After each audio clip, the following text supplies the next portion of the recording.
Next తో IT job పక్కా 5 lakhs challenge program లో చేరండి. కేవలం 100 రోజుల్లో జాబ్ తెచ్చుకోండి.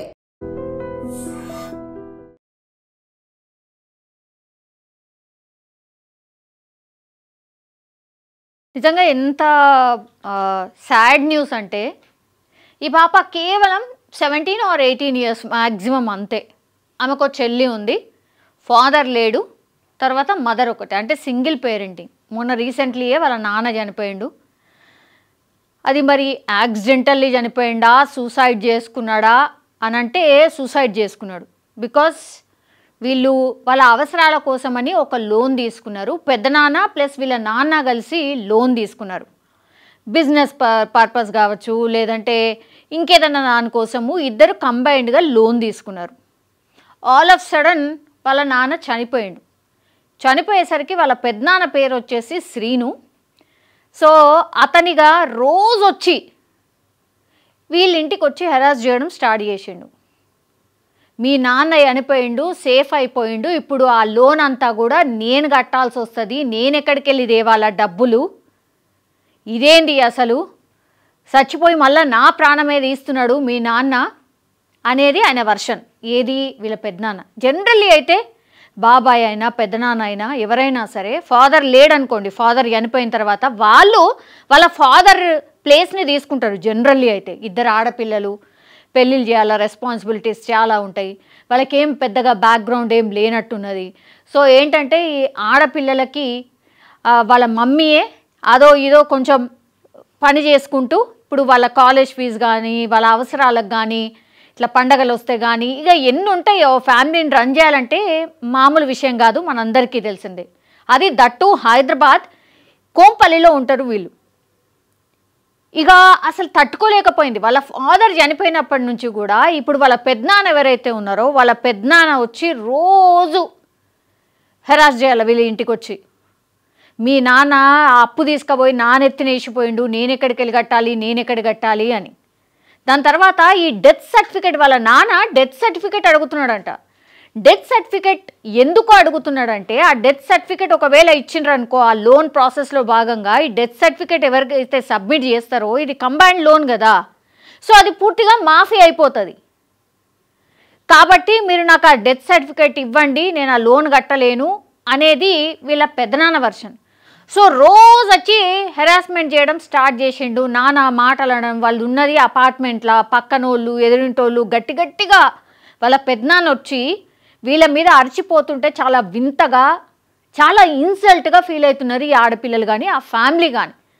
పాపం ఆ చుట్టుపక్కల వాళ్ళకు కూడా అడిగినప్పుడు అసలు వీళ్ళ ఫ్యామిలీ ఉందా లేదా అన్నట్టుగా ఉంటుంది. అమ్మాయిలు చాలా అమాయకంగా వాళ్ళ పనులు వాళ్ళు చేసుకొని పోతారు అంతే, బయట కూడా ఎక్కువ కనబడరు, తిరగరు, చెయ్యరు అనేది కూడా చుట్టుపక్కల వాళ్ళు చెప్తున్నారు. సో చాలా డీసెంట్గా పెరిగినటువంటి ఫ్యామిలీ ఆల్ ఆఫ్ సడన్ వాళ్ళ ఫాదర్ చనిపోయేసరికి ఆ ఇబ్బందులన్నీ ఈ ఫ్యామిలీ మీద పడ్డది. ఈమె తట్టుకోలేకపోయింది. ఈమె పేరు వచ్చేసి పింకీ. 17 or 18 years, అంటే ఇంటర్ సెకండ్ ఇయర్ ఏదో చదువుతుంది అంతే. ఆమె తట్టుకోలేక ఉరి వేసుకొని చనిపోయింది. యాక్చువల్లీ ఈ పింకీ అనే ఆమె ఇప్పుడు మీరు చూస్తున్న పిక్లో ఉన్నటువంటి ఈ పాప ఉరేసుకొని చనిపోయింది. ఇవన్నీ చూడలేక, ఆ ఇన్సల్ట్ తట్టుకోలేక చనిపోతూ ఒక లెటర్ రాసింది. నా చావుకి ఎవరు కారణం, మా పెదనాన్నే కారణం అంటూ ఆయన మీద ఎలిగేషన్ చేయడమే కాకుండా సూసైడ్ నోట్, సూసైడ్ లెటర్ ఉంటుంది కదా, అది రాసి పెట్టి చనిపోయింది. పాపం అత్యంత బాధాకరం. ఆల్రెడీ ఫాదర్ చనిపోయిండు రీసెంట్లీ, దాని తర్వాత ఇప్పుడు కూతురు కూడా చనిపోతే ఒకసారి ఊహించుకోండి ఆ తల్లి పరిస్థితి ఏంది, ఆ చెల్లి పరిస్థితి ఏంది. నలుగురు ఉండాల్సిన చోట కేవలం ఇద్దరే అయినరు ఇప్పుడు. అంత పాపం ఎంత బాధ అయినా ఏవైనా తల్లి పాపం ఏదో కొంత పని చేసుకుంటూ వాళ్ళకి ఎక్కడ కూడా లోటు రాకుండా కాలేజ్ ఫీజు కడుతూ, పని చేస్తూ, తర్వాత వాళ్ళ అవసరాలు తీరుస్తూ చాలా కష్టపడి పనిచేస్తుంది. ఆమె నోటీస్ చేసింది. కానీ ఈమె చెప్తున్నట్టుగా ఈ పెద్దనాన్న ఎవరైతే ఉన్నారో ఆయన వచ్చి ఊరికే రావడం, వీక్లీ 1 or 2 రావడం, వచ్చి అరిచి వెళ్ళడం, చుట్టుపక్కల వాళ్ళు వింతగా చూడడం. ఏమైందమ్మా, మనకు తెలుసు కదా పక్కింటోళ్ళు ఎదురింటోళ్ళకు ఇట్లాంటి మ్యాటర్స్ చాలా ఇంట్రెస్ట్ ఉంటాయి. వాళ్ళు ఇక గుచ్చి గుచ్చి అడగడం, అయ్యో అట్లయిందా ఇట్లయిందా అని పాపం అనడం పక్కన పెడితే అసలు మొత్తం పైనుంచి కింది ఫ్లోర్ వరకు మొత్తం ఈ ముచ్చటంతా స్ప్రెడ్ చేసి దాన్నే తిప్పుతూ ఉంటారు. ఆమె తట్టుకోలేకపోయింది. క్లియర్ కట్గా ఆమె రాసిన లెటర్ మీరు ఒక్కసారి వినండి, అది నేను చదివి వినిపిస్తా, మీరే చెప్పండి ఆమె రాసిన దాంట్లో ఏమైనా తప్పు ఉందా, మీరే చెప్పండి. మమ్మీ నన్ను క్షమించు, వాళ్ళ మమ్మీకి రాసింది. మమ్మీ నన్ను క్షమించు, ఇలాంటి పని చేస్తున్నందుకు నాకు ఇంకా బతకాలని లేదు. ఎందుకంటే నీకు కూడా తెలుసు ఆ శ్రీనుగాడు, వాళ్ళ పెద్దనాన్న పేరు శ్రీను, అందుకని ఆమె ఇక ఫ్రస్ట్రేషన్లో శ్రీనుగాడు మనల్ని మనశ్శాంతిగా ఉండనివ్వడు. నేను చనిపోవడానికి కారణం ఆ శ్రీను వాళ్ళ అమ్మ నాన్న. అన్ని తప్పులు వాడే చేస్తాడు, కానీ మన పైన తోసేస్తాడు. వాడు వారానికి వచ్చి గొడవ చేస్తుంటే మన పరువు చాలా పోతుంది. వాడు ఈరోజు కూడా వచ్చాడు, మళ్ళీ ఏం గొడవ తెస్తాడో ఏమో, అందుకే ఈ నిర్ణయం తీసుకున్నా. అంటే ఆ రోజు సూసైడ్ చేసుకున్న, నిన్న దసరా రోజే సూసైడ్ చేసుకుంది. మళ్ళీ వచ్చిండట, చూడగానే మళ్ళీ ఏదో గొడవ చేస్తాడు అని అనుకుంది, కాబట్టి సూసైడ్ చేసుకుంది. వాడు కొన్ని రోజుల కిందట చాలా పెద్ద గొడవ చేశాడు. అందరూ మనల్ని చాలా వింతగా చూస్తున్నారు. నాకు అది ఇంకా ఇన్సల్ట్గా ఫీల్ అవుతున్నా. మళ్ళీ నిన్న కాక మొన్న మళ్ళీ గొడవ చేశాడు, అందుకే ఈ నిర్ణయానికి వచ్చా. ఇది అంత జరగడానికి కారణం 5 స్టార్ ఫైనాన్స్. వీళ్ళు తీసుకుంది 5 స్టార్ ఫైనాన్స్లో వీళ్ళు తీసుకున్నారు.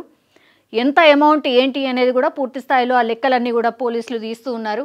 ఈ ఫైనాన్స్ వల్ల మా డాడీ చనిపోయాడు, ఇప్పుడు నేను కూడా చనిపోతున్నా. ఈ ఫైనాన్స్ వాళ్ళ మనల్ని చాలా ఇబ్బందులకు దారి తీస్తున్నారు. మా డాడీ ఉన్నప్పుడు ఈ ఫైనాన్స్ విషయం మాకు చెప్పలేదు. మా డాడీ మరణించిన తర్వాత మా మమ్మీని కట్టమంటున్నారు. ఈ ఫైనాన్స్ అగైన్, ఈ ఫైనాన్స్కి సంబంధించిన వాళ్ళు ఎట్లుంటారంటే వడ్డీ, చక్రవడ్డీ ఇట్లుంటుంది. సపోజ్ మనం 10,000 తీసుకున్నాం అనుకోండి, దానికి ఇంట్రెస్ట్ అసలు ఎంత ఉంటుందో, ఇక 5 రూపాయలు ఉండొచ్చు, 10 రూపాయలు ఉండొచ్చు, వాడి ఇష్టం. ఇక ఒకవేళ 10,000 తీసుకుంటే దాని మీద 10 రూపాయల వడ్డీ ఇన్ని రోజులలో మీరు కట్టియాలి. 6 నెలల్లో ఎంతకో తీసుకున్నారనుకోండి, తర్వాత మీరు చెల్లించలేదనుకోండి, దానికి చక్రవడ్డీ, ఆ వడ్డీ, ఈ వడ్డీ, వాడి ఇష్టం. ఇక నోటికి వచ్చిందల్లా చెప్తాడు, వాళ్ళు ఇష్టం వచ్చినట్టు వేసుకుంటూ పోతారు. ఆ విషయాన్ని అసలు ఫ్యామిలీ ఎవరికి చెప్పలేదు. ఆల్ ఆఫ్ సడన్ చనిపోయింది. నేను ఇంతకుముందు చెప్పినట్టుగా చనిపోయేసరికి ఏమైంది, ఆ ఫైనాన్స్ వాళ్ళు వచ్చి వాళ్ళ మమ్మీని కట్టమంటున్నారు. అదొక ఇబ్బందా? ఇప్పుడు ఆయన పాపం చనిపోయిన ఆయన కూడా ఇబ్బంది పెట్టినట్టే కదా, ఒక ఫ్యామిలీని ఇబ్బంది పెట్టినట్టే కదా. చెప్పాలి కదా ఫ్యామిలీకి, నేను ఇందుకోసం తీసుకుంటున్నా, ఇందుకోసం వాడుతున్నా, ఇలా ఉంది అని చెప్పాలి కదా. దాచావు. ఇప్పుడు ఆల్ ఆఫ్ సడన్ నువ్వు లేకుండా పోయినావు. ఇప్పుడు ఆ ఫ్యామిలీ చూడు ఎంత ఆగం అయిపోయింది. మీ ఫ్యామిలీయే కదా, ఎంత ఆగం చేసినావు నువ్వు అర్థం చేసుకో. సో ఆ తర్వాత ఏమైంది, మా డాడీ ఉన్నప్పుడు ఈ ఫైనాన్స్ విషయం నాకు చెప్పలేదు. మా డాడీ మరణించిన తర్వాత మా మమ్మీని కట్టమంటున్నారు అమౌంట్ని. ఈ రోజుల్లో ఒక మగవాడి సంపాదనే సరిపోవడం లేదు. ఇంకా మా మమ్మీ ఒక్కటే ఇంకా ఎన్ని చూసుకుంటుంది. మా కాలేజ్ ఫీ, ఇంటి సరుకులు, పండుగలకు బట్టలు, ఇవన్నీ మా మమ్మీయే చూసుకుంటుంది. కానీ ఆ సీను మా డాడీ వాళ్ళ అన్న, అమ్మ, నాన్న, మా డాడీ డెత్ సర్టిఫికేట్స్ అడుగుతున్నారు. ఈ సర్టిఫికేట్స్ ఇస్తేనే ఇంట్లో ఉండండి, లేకపోతే వెళ్ళిపోండి అంటున్నారట. డెత్ సర్టిఫికేట్ ఇవ్వండి. నేను ఇంతకుముందు చెప్పినట్టుగా లోన్ క్లియర్ చేయాలి అనుకోండి, సపోజ్ ఆ లోన్ క్లియర్ చేయని పక్షంలో ఎవరైనా అందులో నుంచి తీసుకున్న వాళ్ళు ఎవరైనా చనిపోయినారు అనుకో, ఆ సర్టిఫికేట్ సబ్మిట్ చేస్తే ఇక లోన్ కట్టాల్సిన అవసరం లేదు, ఇక అన్నీ మాఫీ అవుతాయి. అందుకని ఆ సర్టిఫికేట్ అడుగుతున్నాడు. అయితే ఈ పింకీ ఆవేదన ఏంటి అని అంటే, చాలా టైమ్స్ వాళ్ళ పెద్దనాన్న అంటుండేవాడట, మీ నాన్నని చంపేస్తే ఓ పని అయిపోతుంది, ఇక లోన్ కట్టాల్సిన అవసరం లేదు అని చాలా టైమ్స్ అన్నాడు అనేది పింకీ వాదన. యాక్చువల్లీ ఆ లెటర్లో కూడా అదే కోట్ చేసింది. ఆ సర్టిఫికేట్స్ ఇస్తే వాళ్ళు తీసుకున్న లోన్ మొత్తం రద్దవుతుంది, అంటే మా డాడీ చనిపోతే వాళ్ళ లోన్ మొత్తం అయిపోతుంది. మా డాడీని చంపింది వాళ్ళ అన్ననే. ఆ సీను ఈ మాట అనడం మేమందరం విన్నాం. నా తమ్ముడినే చంపిన మీరు ఎంత అంటున్నాడు అంటే, ఇప్పుడు ఆమె ఎలిగేషన్ ఏంటంటే మా డాడీని చంపింది మా పెద్దనాన్ననే. డైరెక్ట్ చాలా టైమ్స్ మా ముంగట్నే అన్నాడు, ఖచ్చితంగా మా డాడీని చంపింది అతనే, ఈ లోన్ మాఫీ అవుతుంది కాబట్టే మా డాడీని చంపిండు చాలా టైమ్స్ అన్నాడు కూడా. అసలు మీ డాడీనే నేను చంపినా, మీరెంత లెక్క అంటే మిమ్మల్ని కూడా చంపుతా అనే టైప్లో చాలా టైమ్స్ మాట్లాడిండు అనేది కూడా ఆమె సూసైడ్ నోట్లో రాసింది. సీను ఈ మాట అనడం మేమందరం కూడా విన్నాం. నా తమ్ముడినే చంపా మీరెంత అన్నాడు. ఈ మాట అయితే ఖచ్చితంగా అన్నాడు. వాడికి శిక్ష ఖచ్చితంగా పడాలి. సారీ మమ్మీ ఇట్లు నీ పింకీ. సో ఈ లెటర్ని ఆధారం చేసుకొని యాక్చువల్లీ ఆమె సూసైడ్ ఎందుకు చేసుకుంది ఏంటి అనేది కూడా వేరే కోణంలో యాక్చువల్లీ ఆలోచించడం స్టార్ట్ చేసారు. అంటే ఆడపిల్లలు కదా, కొంచెం టీనేజ్ కదా, వేరే వేరే దాంట్లో ఏమన్నా ఉందా అనేసి సర్చ్ చేయడం స్టార్ట్ చేశారు పోలీసులు. యాక్చువల్లీ ఆ యాంగిల్లోనే తీసుకున్నారు. కానీ ఈమె లెటర్ దొరికిన తర్వాత ఇప్పుడు సీను వాళ్ళ పెద్దనాన్న మీద కేసు నమోదైంది. కేసు ఫైల్ చేసింది వాళ్ళ మమ్మీనే. తర్వాత ఇప్పుడు రిమాండ్కి తీసుకున్నారు సీనుని, వీళ్ళ పెద్దనాన్నని తీసుకొని ఈ యాంగిల్లో అడగడం స్టార్ట్ చేస్తున్నారు. ఇప్పుడు సూసైడ్ నోట్లో రాసినట్టుగా చనిపోయే ముందు ఎవరు అబద్ధమైతే రాయరు కదా అనేది ఉంటుంది కొంత. సో ఇప్పుడు ఈ లెటర్ దొరికిన తర్వాత కేసు అంతా కూడా మలుపు తిరిగింది అనుకోవచ్చు. సో కంప్లీట్గా వాళ్ళ పెద్దనాన్నను రిమాండ్కి తీసుకొని నిజంగా చంపావా, వాళ్ళ నాన్నని చంపావు అనేది ఈ లెటర్లో రాసింది కాబట్టి నిజంగానే చంపావా, వీళ్ళని బెదిరించావా, రోజు వచ్చి గొడవ చేసేవాడివా, ఎంత తీసుకున్నారు లోను, ఈ డబ్బుల కోసమే ఇదంతా జరిగిందా, నిజంగా నువ్వు మర్డర్ చేశావా, వాళ్ళ నాన్న ఎలా చనిపోయాడు, ఇదంతా కూడా ఇప్పుడు క్వశ్చనింగ్ స్టార్ట్ చేశారు వాళ్ళ పెద్దనాన్న మీద.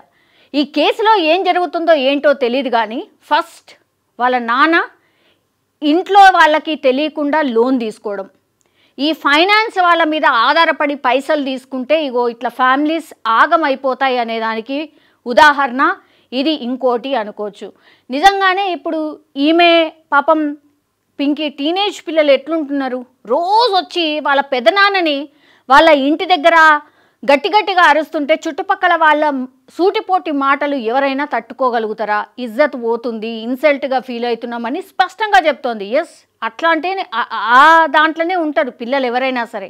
సో ఇవన్నీ వరుసగా మనకు అన్ని మిస్టేక్సే కనిపిస్తున్నాయి. సో ఈ కేసులో ఏమవుతుంది ఏంటి తెలీదు. నిజంగానే వాళ్ళ పెద్దనాన్ననే మరి పైసల కోసం మర్డర్ చేశాడా, లేకపోతే కోపంలో లెటర్లో ఆ మాట రాసిందా అనడం వేరు, చేయడం వేరు. అయినా సరే మానసికంగానైతే వేధించాడు వాళ్ళ పెద్దనాన్న, ఇదైతే స్పష్టమవుతోంది.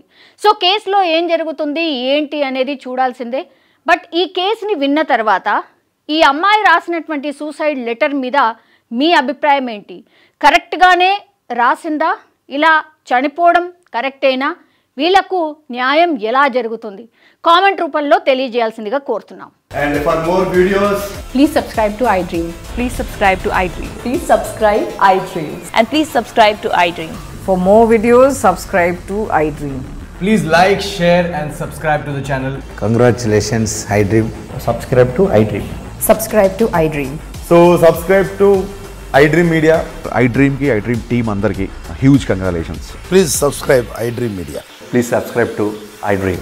Subscribe iDream. Please subscribe to iDream. iDream అంటే నా కళల ఛానల్ను సబ్స్క్రైబ్ చేసుకున్న నోరు తిరుగుతలేదు, మీరైతే గంట గుర్తు కొట్టండి. For more such videos, please subscribe to iDream. Subscribe to iDream. Please subscribe to iDream. Please subscribe iDream Media. Please do subscribe to iDream. Please subscribe to iDream Media. For best entertainment and information, please subscribe iDream. And don't forget to subscribe to iDream.